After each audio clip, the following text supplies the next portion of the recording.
Assalamualaikum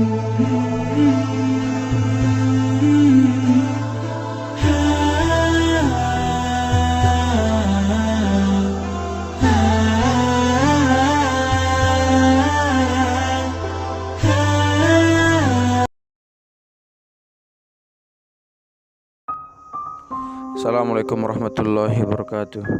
Nahmaduhu wa nusalli wa nusallim ala rasulihil karim. Para sobat muslim di mana saja berada, kita akan lanjutkan untuk mendengarkan kisah daripada pernikahan Rasulullah SAW yang keenam dengan Ummu Salamah radhiyallahu anha. Setelah menikah dengan Sayyidatina Zainab radhiyallahu anha, Rasulullah SAW menikah dengan Ummu Salamah radhiyallahu anha. Ummu Salamah radhiyallahu anha adalah anak perempuan Abu Umayyah yang sebelumnya telah menikah dengan sepupunya sendiri, yaitu Abu Salamah. Nama asli Abu Salamah adalah Abdullah bin Abdul Asad. Suami istri ini telah masuk Islam pada awal masa Islam.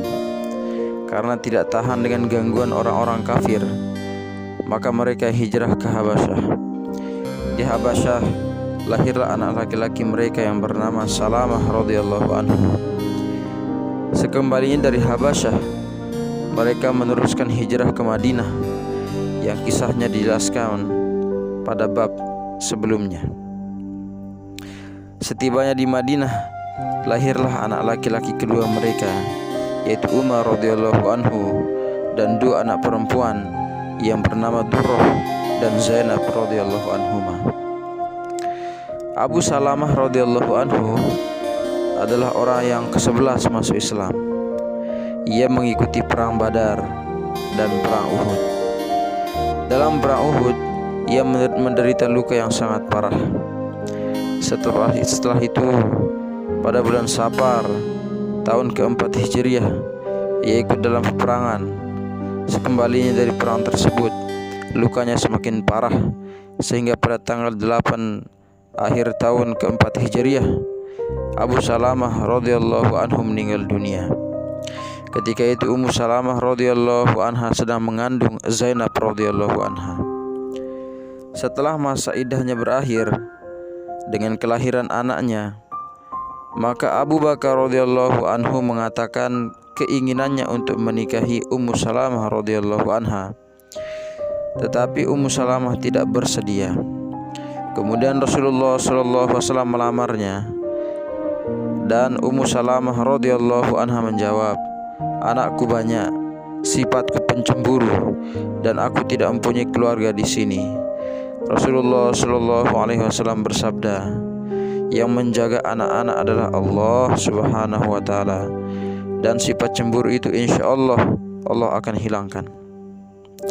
Dimanapun keluargamu, tentu mereka akan setuju."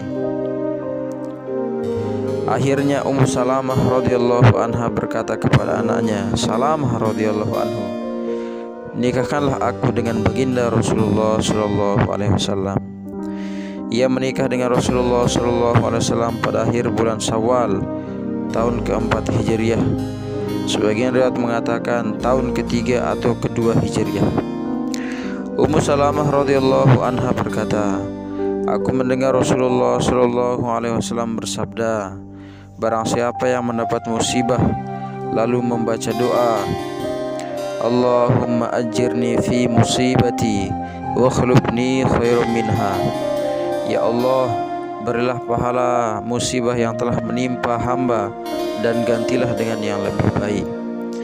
Maka Allah Subhanahu wa Ta'ala akan mengganti baginya dengan yang lebih baik." Setelah meninggalnya Abu Salamah, aku senantiasa membaca doa itu. Namun aku berpikir, siapakah orang yang lebih baik daripada Abu Salamah radhiyallahu anhu? Ternyata Allah Subhanahu wa Ta'ala menjodohkanku dengan Rasulullah SAW. Aisyah radhiyallahu anha berkata, Ummu Salamah sangat terkenal dengan kecantikannya. Setelah pernikahannya, dengan diam-diam aku ingin melihatnya. Ternyata ia lebih baik, lebih cantik dari apa yang aku dengar. Kemudian aku pergi ke rumah Hafsah dan menyatakan hal tersebut. Hafsah berkata, ia tidak secantik yang dikatakan orang-orang. Di antara ummahatul mukminin yang paling akhir meninggal dunia adalah Ummu Salamah radhiyallahu anha, yaitu pada tahun ke-59 Hijriah atau ke-62 Hijriah pada usia 84 tahun. Demikian kisah pernikahan Rasulullah SAW dengan Ummu Salamah radhiyallahu anha. Semoga bermanfaat. Wassalamualaikum warahmatullahi wabarakatuh.